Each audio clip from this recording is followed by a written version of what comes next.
성탄절, 크리스마스 하면은 제일 생각나는 게 뭐예요? 성탄절, 그냥 쉬는 날이라는 이미지가 요즘엔 너무 강해져가지고, 자, 크리스마스 하면은 제가 어렸을 때는 산타클로스 생각을 많이 했죠. 그리고 이 산타클로스를 끌고 있는 이 루돌프, 사람 아닙니다. 술록 이름이에요. 루돌프. 코가 빨갛다 그러죠. 자, 그리고 트리 같은 것들 있죠. 성탄절 장식을 하는 트리. 근데 점점 시간이 지날수록 이런 성탄절의 의미가 굉장히 약해지는 것 같습니다. 예전에 제가 이 총각 때만 하더라도 각 가정에 트리를 꼭 장식을 했었어요.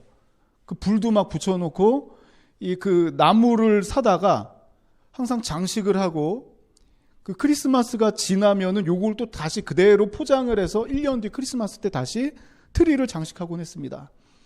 자, 그런데 요즘은 거리에서도 캐롤송이 들리지 않고 이 트리 장식한 집도 거의 없어요. 그리고 카페에서도 그 반반이더라고요. 트리처럼 이렇게 꾸민 카페가 있고 그냥 안 한 카페도 있고 반반입니다. 자, 이 2018년에 미국의 뉴저지주에서 초등학교 선생님이 산타가 없다고 했다가 해고당했어요. 산타클로스는 없다. 자, 이걸 아이들한테 말했다가 아이들의 동심을 파괴한다 그래서 이 선생님이 해고를 당했습니다. 자, 그러면서 이 교육 당국에서 하는 말이, 아이들의 상상력을 갖다가 방해하는 교사는 자격이 없다 그랬어요. 참, 이 성탄절과 연관이 있는 이 산타, 참 이 없다고 한 거는 사실인데도 불구하고 아이들 입장에서 배려하지 못한 그 선생님을 그냥 잘랐습니다. 자, 그리고 또 이 루돌프에 대한 일화가 있는데, 이 어느 과학재단에서 루돌프를 갖다가 연구를 했어요. 이 코부터 시작해서 쭉 뭐 다른 거는 거의 뭐 제가 건질 만한 그런 자료는 없다가 이 문제가 있더라고요. 그 가설이, 루돌프가 수컷이냐 암컷이냐. 이 과학자다운 그 발상이죠. 자, 루돌프가 수컷일 것 같습니까? 암컷일 것 같습니까? 수컷 같아요. 그렇죠? 썰매를 끌려면 수컷이어야 돼요. 근데 이 과학재단에서는 암컷이라고 결론을 내렸습니다. 왜냐하면 저도 몰라요. 술록을 본 적이 없기 때문에. 자, 술록들이, 수컷들은 12월 초에 이 뿔갈이라는 거를 한대요.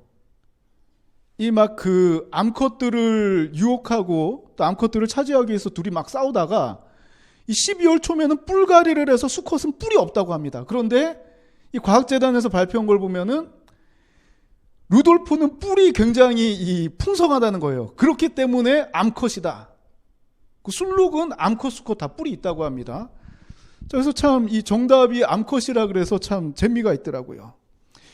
자, 그리고 우리가 그 크리스마스 하면 상징했던 것들이 이런 트리나 북극곰도 어느샌가 크리스마스의 그 아이콘이 됐습니다.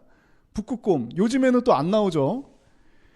자, 이 크리스마스라는 이 절기는 사실 이 어원을 좀 살펴보도록 할게요. 크리스마스는 두 가지 단어가 합쳐진 단어예요. 첫 번째로 이 크라이스트, 그리스도라는 단어하고 그 마스라는 건 미사를 뜻합니다. 그래서 이 성탄절날 그리스도께서 태어난 날에 예배 드리는 것, 미사 드리는 것을 갖다 크리스마스에서 이 어원이 그렇게 돼요. 자, 첫 출발은 예수께서 탄생하신 날을 기뻐하고 함께 예배 드리는 날이었는데 점점 다른 것들이 합쳐집니다. 독일에 있는 이 트리 문화라든가 아니면은 저 북유럽 쪽에 있는 산타클로스라든가 술록이라든가 이런 문화들이 합쳐져요. 그리고 후기 1900년대 후기부터 2000년 초까지는 기업의 문화들이 합쳐집니다. 북극곰이 합쳐지고 여러 가지가 합쳐져요. 그러면서 전 세계인이 즐기는 축일이 되었다가 갑자기 이 날이 퇴색되기 시작합니다. 저는 그 기점을 어디로 보냐면 이슬람의 확장과 맞물려 있다고 봐요. 크리스마스를 요즘에 이 풀네임으로 쓰는 그 사이트나 풀네임으로 쓰는 곳은 거의 드뭅니다. 어떻게 쓰냐면 보통 엑스마스라고 쓰죠. 엑스마스. 그렇죠. 이걸 갖다 엑스 다시 마스하고 읽기로는 크리스마스라고 읽어요. 자, 이 원래 이 엑스마스라는 거는 그리스어로 헬라어로 크리스토스의 약자를 따서 앞에 엑스를 붙인 건데 저는 이게 의도적이라고 생각을 합니다. 크라이스트라는 단어조차도 쓰지 않기 위해서 저는 이 엑스마스라고 표기한다고 저는 그런 두려움이 들어요. 자, 그러나 이 세상 사람들은 기업의 문화, 또 다른 나라의 문화를 섞어서 이 축일을 지킨다고 할지라도 우리 그리스도인들은 이 날은 예수께서 이 땅에 오신 날, 영광의 자리, 뭐 대단한 자리, 축제의 자리가 아니라 가장 낮고 천한 곳에 오셨다는, 우리를 위해서 오셨다는 이 생각만큼은 변하지 않았으면 좋겠습니다. 자, 우리 오늘 2장 8절의 내용을 한번 하얀 글자만 한번 읽어봅시다. 같이 읽겠습니다. 그 지역의 목자들이 밤에 밖에서 자기 양떼를 지키더니, 여기까지입니다. 자, 오늘 이 누가복음 2장에 나와 있는 부분과 마태복음 2장, 자, 이 마태복음 2장에는 동방박사들이 나와 있고 누가복음 2장에는 목자들이 나와 있습니다. 예수께서 탄생하신 날 이 기념하러 갔던 사람들 중에 성경에 기록된 부류는 두 부류예요. 첫 번째 동방박사하고 두 번째 오늘 읽은 목자들입니다. 자, 그런데 이 두 부류는, 이 두 그룹은 굉장한 차이가 있어요. 동방박사들은 엘리트 그룹입니다. 엄청난 사람들이에요. 적어도 페르시아나 아랍권에서 이 천문학을 연구했던 사람들, 이 사람들이 별을 보고 연구를 하고 있다가 이 자기들이 깨닫습니다. 엄청난 일이 벌어진다. 문헌들을 연구하기 시작합니다. 문헌들을 보고서는 예루살렘의 엄청난 왕, 저들은 메시아라고 하는 엄청난 왕이 태어나니까 우리 그 왕께 경배하러 가자 하면서 떠난 사람들이 동방박사들이에요. 이들은 자기들의 연구를 통해서 어떠한 노력의 결과로 이 사실을 알게 됩니다. 그리고 이 출신들도 엘리트 그룹이라 환대를 받아요. 사람들이 막 웅성웅성합니다. 이들이 예루살렘에 가니까 난리가 나요. 왕부터 해서 이들을 영접하기 시작합니다. 엄청난 사람들이에요. 그러면서 하는 말이 당신들의 왕, 후계자가 어디 태어났느냐고 묻죠. 온 이스라엘이 뒤집어지고 당신들이 알게 되면 우리에게도 알려달라 그럽니다. 역으로 물어보는 사람들이에요. 대단했던 사람들이죠. 자, 그런데 마태복음 2장의 이 엘리트 그룹인 동방박사 이야기는 엄청난 사람들이고 오늘 누가복음 2장에는 완전히 극과 극인 사람들입니다. 이 목자들은 어떤 목자들이냐면 밤새 양을 지키는 사람들이에요. 그리고 이 베들레헴 지역은 베들레헴 지역에서 양을 치는 이 사람들 있잖아요. 이 사람들은 자기 양이 아니라 성전에 올려질, 번제로 드려지고 희생제물로 드려질 양들을 쳤던 사람들입니다. 그러니까 주인이기보다는 소장농 쪽에 가까워요. 일꾼 쪽에 가깝습니다. 자, 이 밤중에 목자들이 하나님께 드려질 양들을 지금 치고 있습니다. 자, 그리고 밤 늦게까지 이 양을 지키고 있는데 아무도 알아주지 않는 곳에 갑자기 호련히 어떤 빛이 일어나더니 목자들에게 하나님의 천사가 나타납니다. 우리 금색 글씨 한번 읽어봅시다. 같이 읽겠습니다. 주의 사자가 곁에 서고 주의 영광이 그들을 두루 비춤에 크게 무서워하는지라. 아멘. 아무도 알아주지 않고 그리고 어떻게 보면 신분적으로도 굉장히 비루한 안타까운 사람들이죠. 밤 늦게까지 이 양을 친다는 것은 퇴근도 못하고 야근하는 사람들. 자, 이들에게 하나님의 사자 주의 천사가 나타납니다. 자, 그런 이 광경을 한번 생각해 보면 제가 예전에 40이 되기 전에 목표가 몇 가지가 있었습니다. 첫 번째로는 자전거를 타고 동해안에서 발을 담그고 자전거 타고 와서 서해안에서 발을 담그고 자, 그리고 철인 3종 경기 나가는 게 꿈이었어요. 이 두 가지 40세가 되기 전에 꼭 해야 되겠다. 자, 이런 마음을 먹었습니다. 그런데 철인 3종 경기는 다 주일날 경기가 있어서 이거는 못 하겠더라고요. 수영도 다니고 굉장히 열심히 했어요. 근데 이거는 불가능하고 동해안 끝에서부터 서해안까지 오는 거는 했습니다. 자전거 타고. 자, 그런데 강원도에서 제가 태어나서 처음으로 반딧불을 봤어요. 반딧불. 밤에 자전거 타고 오는데 반딧불을 딱 봤을 때 지금 이 얘기만 들으면 되게 예쁠 것 같잖아요. 반딧불이 막 이렇게 반짝반짝하면서 날아다니는 거 보면은 너무 무서워서 깜짝 넘어질 뻔했습니다. 너무 무서운 거예요. 밤중에. 우리가 낮에 반딧불을 본다 그러면은 아름답고 반짝거리고 그러겠지만 밤중에 사람을 마주해도 굉장히 두렵습니다. 밤에 홀로 걷는데 사람이 다가온다 그러면 무섭잖아요. 그리고 왠지 좀 경계심이 있지 않습니까? 사람 말고 다른 생물이라 그러면 더 무서워요. 밤중에 고양이 한 마리만 봐도 엄청 무섭습니다. 반딧불, 태어나서 보지도 못한 반딧불을 보니까 저는 이게 뭔지도 모르고 번쩍번쩍하다 내가 자전거를 하도 많이 타서 정신이 잘못됐나? 아니면 이게 성경에서 나오는 뭔가가 그런 게 보여지는 건가? 나 그렇게 거룩하지 않은데 뭔가가 이상한 게 보이니까 여기가 뭐 진짜 조상들이 말했던 그런 도깨비불인가? 그러다가 너무 무섭고 그러다가 점점점 보니까 반딧불이더라고요. 자, 이 목자들이 처음 본 광경입니다.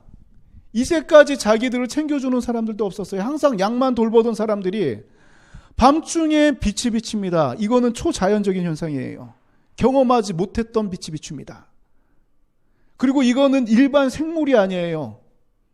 누구도 설명하지 못할 상황을 지금 직면하고 있습니다. 그리고 이 유대인들의 관점에는 하나님을 보면 죽는다는 이 생각이 굉장히 강했어요. 왜냐하면 하나님의 속성을 누구보다도 잘 알고 있는 민족입니다. 거룩하고 흠이 없는 하나님 앞에 흠이 있고 죄인인 사람이 주면 바로 죽는다는 걸 알았어요. 지금 이 상황은 목자들로서는 감당하기 힘든 상황입니다. 초자연적인 상황. 자, 이 상황 속에서 음성이 들리는데 10절의 내용 같이 한번 읽어봅시다. 같이 읽겠습니다. 천사가 이르되 무서워하지 말라. 보라, 내가 온 백성에게 미칠 큰 기쁨의 좋은 소식을 너희에게 전하노라. 아멘. 자, 이 상황을 너무나도 잘 알고 있죠. 두려워하는 목자들에게 말합니다. 무서워하지 말라. 자, 여러분들에게는 기쁨의 소식이 어떤 소식입니까? 자, 사람마다 다 내가 좋아하는 것들이 다릅니다. 내가 지금 듣고 싶은 말들이 사람마다 다 달라요. 물론 공통적인 것들이 몇 가지가 있습니다. 로또 당첨되면 다 좋아합니다. 그렇죠? 싫어할 사람 없어요.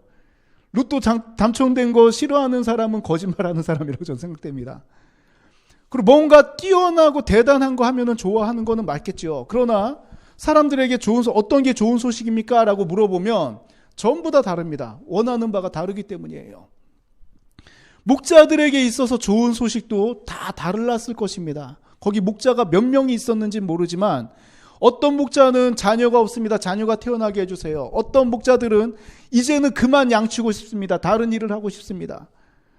다 다른 내용일 거예요. 그러나 천사가 전한 소식은 이들뿐만 아니라 온 백성에게 미칠 큰 기쁨의 좋은 소식을 전하겠다고 합니다. 자, 도대체 이 좋은 소식이라는 건 무엇인가? 자, 우리는 익히 알고 있는 대로 누가 태어난다는 것입니까? 예수께서 태어나신다는 거예요.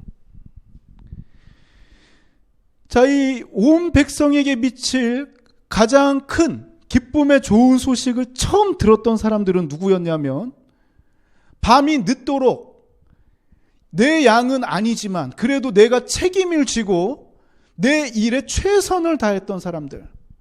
하나님께 드려지는 양들이지만 내 품을 떠나는 양들이지만 내가 충성스럽게 밤 늦도록 지킨 충성을 다한 사람들이 하나님의 천사를 마주했고 기쁨의 좋은 소식을 처음 들었다는 것입니다. 예수님께서 이 땅에 태어나신 이유가 있습니다. 우리는 다 알고 있습니다. 온 백성을 구원하시기 위하여 예수께서는 이 땅에 태어나시고 십자가를 지셨다는 것은 누구나 다 압니다. 자, 그렇다면 이 구원받는다는 것은 도대체 무엇인가? 이 구원이라는 것은 우리가 죽어서 천국에 가는 걸 말하는데 여기서는 조금 더 깊게 생각해 볼 만한 게 있어요. 그렇다면 우리는 왜 죽는다는 것인가? 창세기 1장을 보면 원래 사람이 죽는 존재로 만들어진 게 아니죠. 하나님과 동행하고 낙원에서 영원한 삶을 누려야 되지만 이 죄로 인해서 하나님과의 관계가 단절됩니다. 하나님께서 먹지 말라고 한 선악과 하나의 율법, 이거를 지키면은 율법 안에 있으면은 생명을 가지고 있고 이것을 깨면은 생명이 깨지는 건데 인간이 선택했던 거는 바로 생명이 깨지는 거였어요. 죽을 수밖에 없는 입장입니다. 그 원인은 바로 죄 때문이에요. 예수님께서 구원하셨다는 것은 우리의 죄를 해결하셨다는 것입니다. 헬라어로 이 구원이라는 단어를 보면 탕감이라는 단어랑 똑같아요. 내가 죽을 수밖에 없는 입장은 내가 빚졌다는 거랑 똑같습니다. 그래서 우리가 찬양 중에도 내가 주님께 빚진 자 되어 이런 표현들도 있잖아요. 자, 그런 것처럼 내가 죄를 지었다는 거는 빚을 졌다는 건데 이 죄랑 빚이랑 같이 생각하면 조금 구원에 대해서 이해하기가 조금 쉽습니다. 자, 만약에 우리 형제가 이렇게 빚을 졌다고 생각해 봅시다. 그렇다면 이 빚을 갚아줄 사람은 빚이 없고 내가 빚 이상으로 재산이 있는 사람이 이걸 갚아줄 수 있는 거예요. 그렇죠? 똑같이 빚 있는 사람이 빚을 못 갚아줍니다. 죄도 마찬가지예요. 죄를 해결할 수 있는 거는 똑같은 죄인이 죄를 해결할 수가 없어요. 똑같이 빚진 것처럼. 뭔가 빚이 없고 뭔가 더 대단한 뭔가가 있어야지만 이걸 해결해 줄 수 있는 것처럼 모든 사람들이 죄를 지었음에 이 죄를 해결하지 못하니까 죄 없고 흠 없고 하나님의 독생자 아들인 예수께서 이 땅에 오셔서 그 빚을 대신 갚아주신 것입니다. 십자가에서. 그래서 우리가 하나님 앞에 주님 앞에 할 말이 없다는 게 뭐냐면 똑같은 입장이 아니라 완전히 다른 입장이에요. 내가 가지고 있는 빚을 탕감해 준 분이 바로 예수님이고 우리가 지은 이 죄의 값을 해결해 준 분이 바로 예수님이라는 것입니다. 똑같은 피해를 입습니다. 빚을 대신 갚아준다는 거는 1억 원을 갖다 내가 내 거를 내줘야 되지 갚아주는 거 아니에요. 그렇죠? 죄에 대한 값도 똑같습니다. 죄에 대한 대가를 분명히 치러야 되는데 이 대가를 예수님이 대신 치러준 거예요. 내가 겪어야 할 아픔과 내가 겪어야 할 고통을 예수님께서 대신 탕감해 주셨기 때문에 우리는 지금 이 시간 예배 드릴 수 있다는 것입니다. 천사가 전해준 소식이 바로 이 소식입니다. 자, 그래서 오늘 이 누가복음 2장 10절에 나온 좋은 소식을 영어로는 굿뉴스라 그러고 오늘날 교회에서는 복음이라고 이야기를 합니다. 오늘날도 이 복음의 소식은 멈추지 않습니다.